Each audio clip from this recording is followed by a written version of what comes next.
This movie has become the focus of a lot of criticism, primarily because Marvel fans need it to be worse than the Avengers.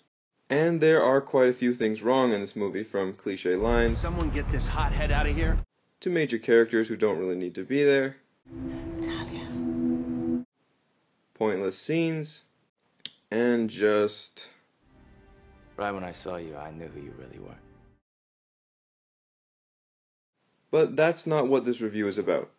I'll be focusing on the positive points of this movie, not because I believe the flaws don't hurt it, but because I really enjoy this movie and I think that's what requires explanation. A movie isn't a test where everything is perfect minus the total number of mistakes. There just doesn't seem to be any upper limit to how good something can be. And at the same time, it seems much easier to determine why something is bad. The cop who's prevented from doing the right thing by ignorant superiors is a cheap move because it's been done a million times. Characters that show up out of nowhere and do nothing aren't interesting, and scenes that aren't about anything provoke no response.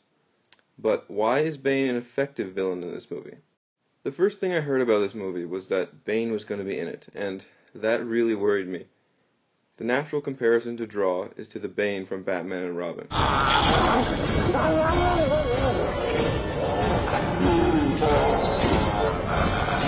While I couldn't imagine Christopher Nolan doing anything like that, I also couldn't imagine any version of the character I could take seriously.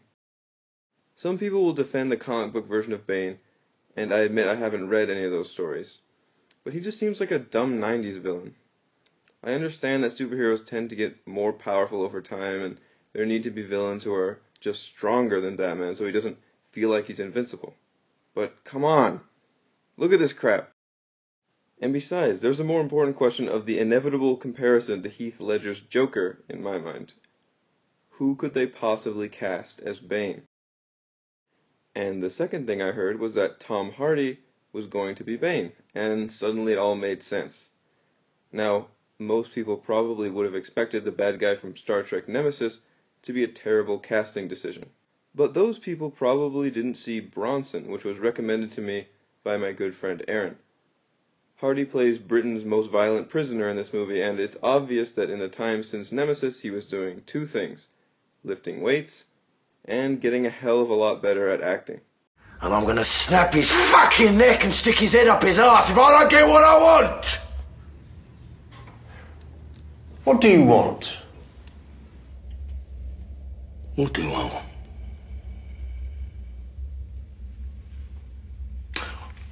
What have you got? And he doesn't disappoint as Bane. First of all, the voice. If I pull that off, will you die? It would be extremely painful. You're a big guy. For you. It's hard to be neutral about the voice. I thought it was perfect for the character. The syllables become strained and harsh as they trail off, which is an obvious result of his injuries, but all of that is dominated by the utter arrogance of everything he says. Follow him. Follow him. The voice is a nice summary of the character in some ways. He doesn't hide the pain in his voice, he just believes himself to be in complete control over it. Everything Bane does seems to be meticulously considered and deliberate. He moves in simple, direct steps only when necessary. Even when fighting Batman, he's very conservative with his motion. He seems to be invincible because of his mastery of any given situation, and his physical strength is an outward representation of that. He's not a match for Batman because he's really strong. He's strong because that's just one more thing he has control over. He doesn't flinch when Batman tries to distract him, and he injures Batman to exactly the degree he wants to. Batman undergoes a lot of changes in this movie, most of which involve realizing that as much as he's done for Gotham, there's still more he can do. And most of those things involve character growth. Take what happens after he loses to Bane. He's stuck in the same prison Bane escaped from. And how does he escape? He realizes that to some degree, he needs to become more like Bane. There's a great callback to the first movie in the trilogy here. When he first becomes Batman, Bruce interpreted his childhood adventure into the cave to mean that fear is something that he needed to overcome. Fear was something he inflicted on bad guys. Criminals are a superstitious and cowardly lot, etc. But now he's forced to see it like Bane does. Without the rope. then fear will find you again. Fear isn't something to dispel from yourself. It's a part of yourself that's useful and can be controlled like anything else. He needs to be afraid in order to get himself into a state where he can escape. Calm down, Doctor. Now's not the time for fear. That comes later. And of course, Batman needs to remake himself because Bane is getting shit done in this movie. The opening action scene immediately sets the tone.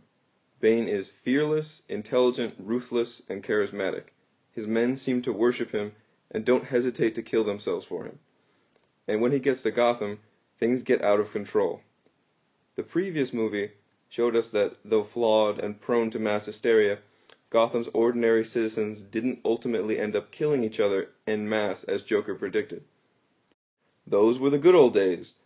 Now the citizens are cheering at show trials and the streets are empty except for Bane's revolutionaries.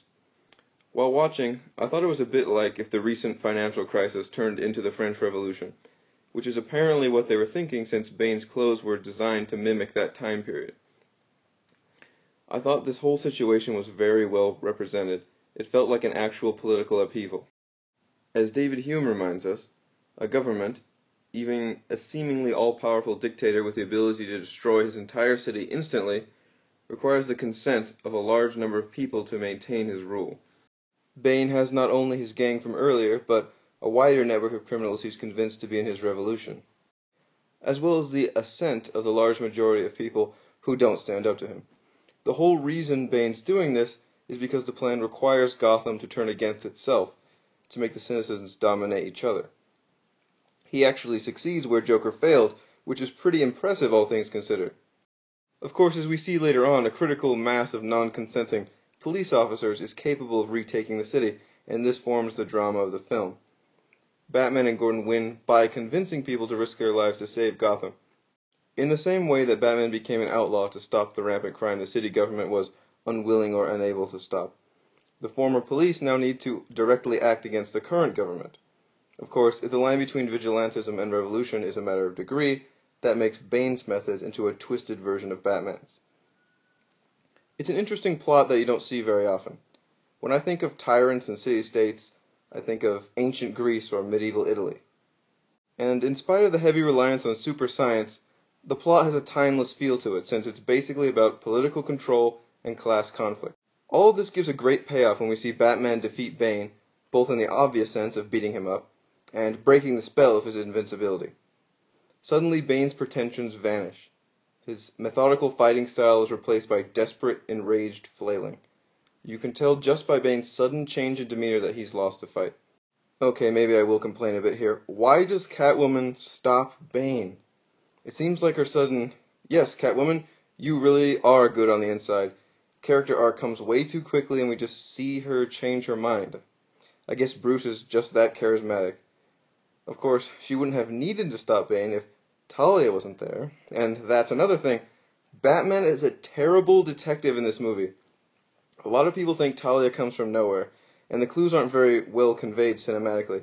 But it's hard to imagine that Batman wouldn't have noticed, for example, that Bane bragged about not escaping the prison until after he was a grown man. I didn't see the light until I was already a man. By then it was nothing to me but blinding. Batman is the world's greatest detective. That's his whole thing. But I would definitely recommend this movie, flaws and all. It was a lot of fun. I didn't even notice how long it was. I was always eager to get to the next scene. But make sure you've seen the other two Nolan movies before this one. There are a lot of references to early events that make it more interesting. Robin is pointless.